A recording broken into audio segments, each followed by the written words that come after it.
इस मूवी की शुरुआत में हमें चींटियों का एक शहर दिखाया जाता है जहाँ पर सभी चींटियाँ अपना अपना काम कर रही होती हैं। यहाँ पर जब भी कोई बच्चा होता है तो उसकी क्षमता के अनुसार उसको काम दिया जाता है। कुछ बच्चों को मजदूर बनाया जाता है, कुछ बच्चों को योद्धा, और इसी के हिसाब से उनकी परवरिश की जाती है। इसी शहर में एक चींटी को दिखाया जाता है जिसका नाम जी होता है। वो एक मजदूर चींटी होती है जो शारीरिक रूप से कमज़ोर होती है। जी कहता है कि मैंने अपनी ज़िंदगी में अपने वजन से 10 गुना वजन नहीं उठाया है, लेकिन मुझे ऐसा लगता है कि मैं एक मजदूर बनने के लिए पैदा नहीं हुआ था। मुझे अपनी सोच पर विश्वास करना होगा। इस शहर से बाहर भी एक बहुत बड़ी दुनिया है, नहीं तो मैं इसी शहर में हमेशा के लिए फंस कर मर जाऊंगा। इसके बाद जी बाकी मजदूरों के साथ काम पर लग जाता है। सबको अपना अपना काम बहुत पसंद होता है, पर जी ये काम नहीं करना चाहता है। जी हमेशा अपने काम बिगाड़ देता है ताकि कोई उस पर भरोसा नहीं करे। वहीं इस शहर में जनरल को दिखाया जाता है जो बहुत सख्त होता है। वो मजदूर चींटियों के लीडर से कहता है कि तुम्हें 4 दिन के अंदर सुरंग का काम ख़त्म करना होगा, नहीं तो तुम्हें इसके परिणाम भुगतने होंगे। इसके बाद कर्नल से कहता है कि दीमक हमारे खिलाफ उठ खड़े हुए हैं, हमें उनके शहर पर हमला करना होगा।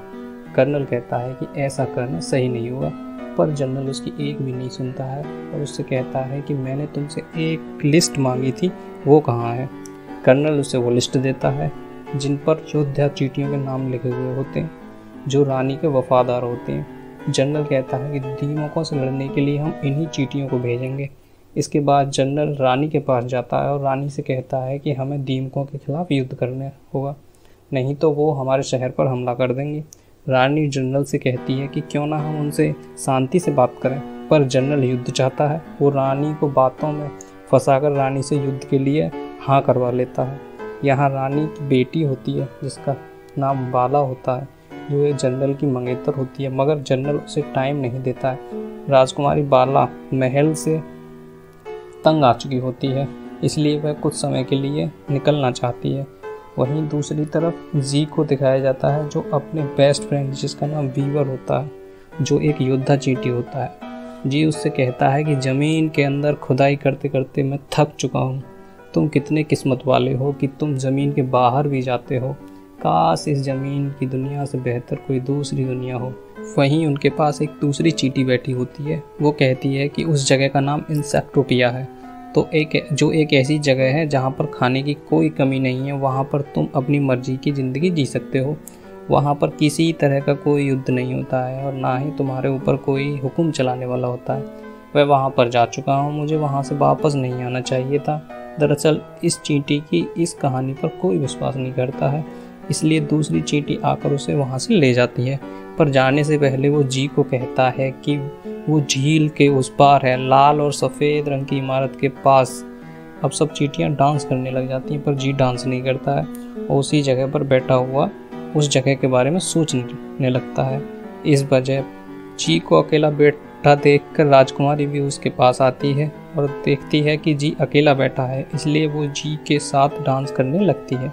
चींटियाँ डिसिप्लिन में डांस कर रही होती हैं, पर जी अपनी मस्ती में डांस करने लग जाता है, जो राजकुमारी को बहुत पसंद आता है। जी की वजह से यहाँ पर सभी चींटियों में लड़ाई हो जाती है, इसलिए राजकुमारी यहाँ से जाने लगती है, पर जी को पता चल जाता है कि वो राजकुमारी है। अब जी को राजकुमारी बाला से प्यार हो गया है, तो वो पूरे दिन उसी के बारे में सोचता रहता है, उसी के ख्यालों में खोया रहता है। तो वो अगले दिन फिर उसी जगह पर जाता है जहाँ वो पिछली बार राजकुमारी से मिला था। वो राजकुमारी का वो इंतज़ार करते रहता है, पर राजकुमारी नहीं आती है। बारटेंडर जी को बताता है कि सभी योद्धा आज रात शाही परिवार से मिलने जाने वाले हैं, इसलिए जी अपने दोस्त बीवर के पास जाता है और कहता है कि एक दिन के लिए तुम्हें अपनी जगह बदलनी होगी। तुम एक दिन के लिए मजदूर बनोगे और मैं योद्धा बनूंगा। उसका दोस्त बीवर राज़ी हो जाता है और जी शाही फौज के साथ शाही परिवार से मिलने पहुंच जाता है, जहां पर राजकुमारी बाला भी होती है और जनरल और रानी होते हैं। लेकिन राजकुमारी बाला जी को इतनी भीड़ में नहीं पहचान पाती है। यहाँ पर आने के बाद जी को पता चलता है कि यहाँ पर सारी सेना इकट्ठा हुई है, क्योंकि आज वो दीमकों के ऊपर हमला करने वाले हैं। जी यहाँ से भागना चाहता है लेकिन भाग नहीं पाता है। यहाँ पर योद्धा चींटी जिसका नाम बारबीडस होता है, वो जी को कहता है कि तुम चिंता मत करो, मैं तुम्हारी रक्षा करूँगा। और अब चींटियों की सारी सेना वहाँ पहुँच जाती है जहाँ दीमकों का अड्डा होता है।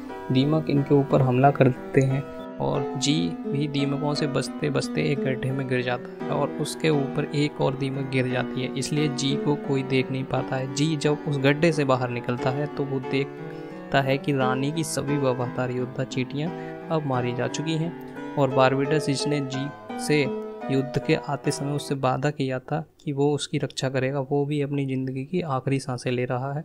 मरने से पहले बारबीडस जी से कहता है कि मेरी तरह गलती मत करना, पूरी ज़िंदगी दूसरों को कहने पर मत चलना, अपनी खुद की सोच रखना, मतलब जो तुम करना चाहते हो वो ज़रूर करना, ना कि वो जो दूसरे तुमसे करवाना चाहते हैं। इसके बाद बारबीडस की मौत हो जाती है और जी अब अपने शहर को वापस चला जाता है। बार में सिर्फ जी ही वापस लौटा था, इसलिए उसे वार हीरो समझ लिया जाता है।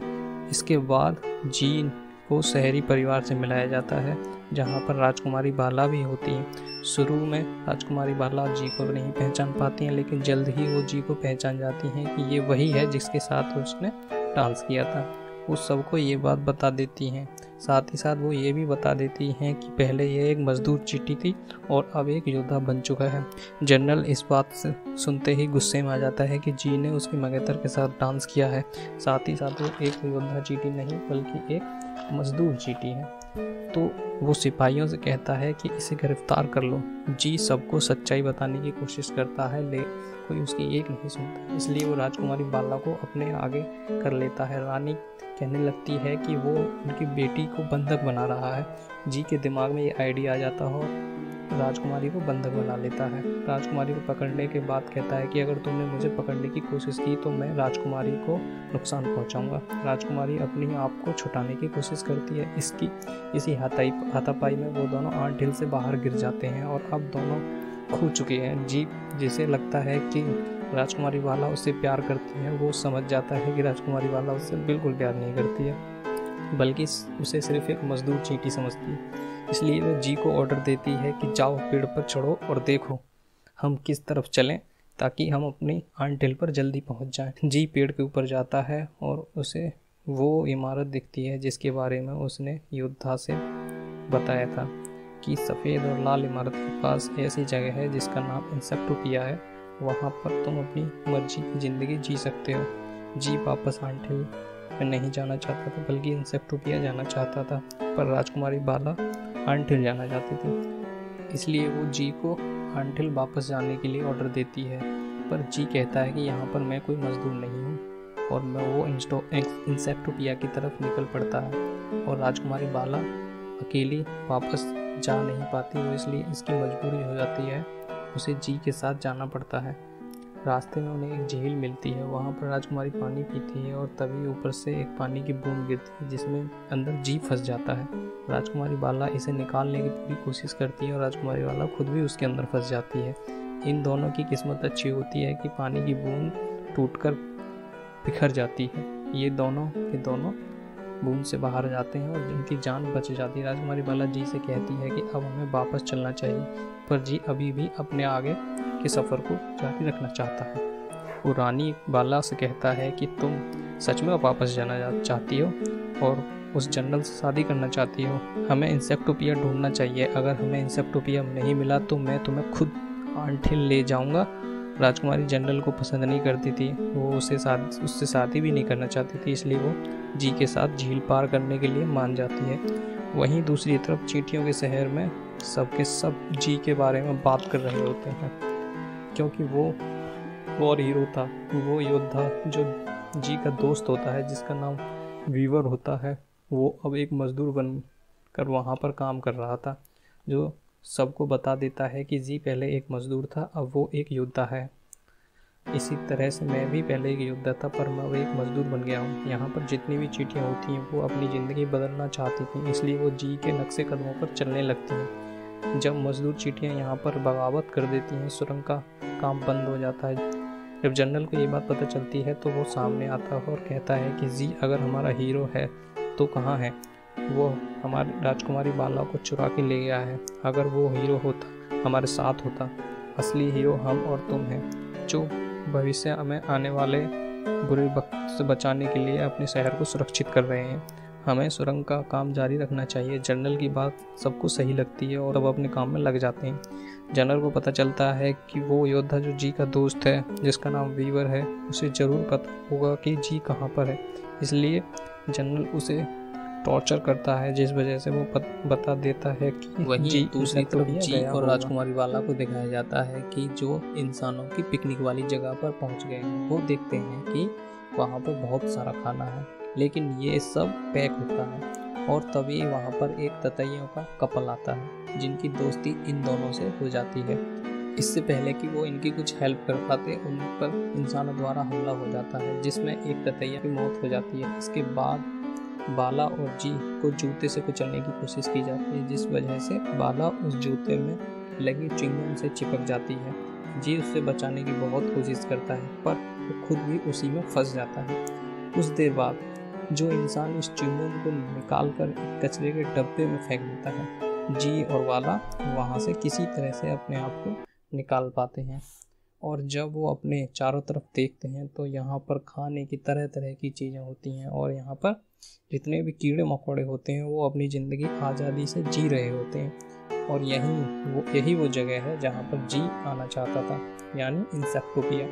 ये दोनों यहाँ पर बहुत खुश होते हैं, एंजॉय करते हैं। और अब कहीं ना कहीं राजकुमारी बाला को भी जी पसंद आने लगा था। रात को जब बाला के पास जी नहीं होता है तो कर्नल कटर आते हैं और उसे यहाँ से लेके आंटिल चले जाते हैं। जी को नहीं पता कि वो वापस आंटिल कैसे जाएगा। तभी वहाँ पर वो ततैया आता है जो जी का दोस्त था, और वो जी को वापस आंटिल तक पहुँचा देता है। इसके बाद जी उस जगह जाता है जहाँ पर जनरल बाला को बंदी बनाकर रखे हुए थे, क्योंकि बाला ने जनरल से कह दिया था कि वो उसे प्यार नहीं करती है और ना उससे शादी करेगी, वो उसे नफरत करती है। और जिस तरह से वो शहर को चलाता है वो तरीका भी बहुत गलत है। राजकुमारी बाला जी से कहती है कि मुझे जनरल के इरादों पर शक है। और जब ये नक्शे को देखते हैं, जिस नक्शे के हिसाब से सुरंग बनाई जा रही थी, तो पता चलता है कि ये सुरंग उस ऊपर झील की तरफ खुलेगी। और जैसे ही सुरंग पूरी हो जाएगी, सारा का सारा झील का पानी शहर के अंदर आ जाएगा और शहर के उस हिस्से में जाएगा जहाँ पर कुछ ही देर में रानी और सारी मजदूर चींटियाँ इकट्ठा होने वाली हैं। दरअसल जनरल रानी को मारकर और सारी मजदूर चींटियों को मारकर खुद राजा बनना चाहता था। इसके बाद वो राजकुमारी से शादी करने का भी प्लान कर रहा था। वहीं रानी और सारी मजदूर चींटियां उस जगह पर इकट्ठा हो चुकी हैं जहां पानी भरने वाला था। जनरल अपने सैनिकों के साथ यहां से निकल जाता है और बाहर निकलने के सारे रास्ते बंद कर देता है। जी उस जगह पहुंच जाता है जहां पर सुरंग का आखिरी काम चल रहा था। वो सबको सुरंग खोदने के लिए मना करता है, लेकिन तब तक पानी अंदर आ चुका हो जाता है। ये सब पानी के बीचों बीच फंस जाते हैं और चारों तरफ पानी होता है जो धीरे धीरे बढ़ रहा होता है। और तभी जी के दिमाग में एक आइडिया आता है और वो एक के ऊपर एक चढ़ते हैं और टॉप पर पहुंच जाते हैं। वहीं ऊपर जनरल को दिखाया जाता है जो अपनी आर्मी के साथ वहां पर होता है। वो कहता है कि हम अपनी नई कॉलोनी बनाएंगे जहां पर सिर्फ वही रहेंगे जो योद्धा हैं और स्ट्रॉन्ग हैं। और तभी ज़मीन से एक हाथ निकलता है। ये हाथ जी का होता है। दरअसल यहाँ जितने भी योद्धा होते हैं उन्हें नहीं पता होता है कि जनरल सभी चींटियों को मारना चाहता है, पर जब अपनी आंखों से देखते हैं जनरल एक बार फिर जी को नीचे गिराने की कोशिश करता है, पर कर्नल कटर जनरल को धक्का देकर जी को बचा लेते हैं और जी को बचाने लगते हैं और कहते हैं कि ये हमारा शहर है। जनरल कटर को गिराने के लिए भागता है। जी जनरल को आता देख लेता है तो वो कटर को धक्का देकर हटा देता है और खुद जनरल को साथ लेकर गिर जाता है। गिरते समय जनरल एक पेड़ की जड़ से टकरा जाते हैं और मर जाते हैं और जी पानी में जाकर गिर जाता है। उसके बाद कर्नल कटर जी को बचा लेते हैं और बाकी सारी चींटियों को बचा लिया जाता है। फिर सब मिलकर एक नया शहर बसाते हैं और जी और बाला की शादी हो जाती है। और इसी के साथ ये मूवी समाप्त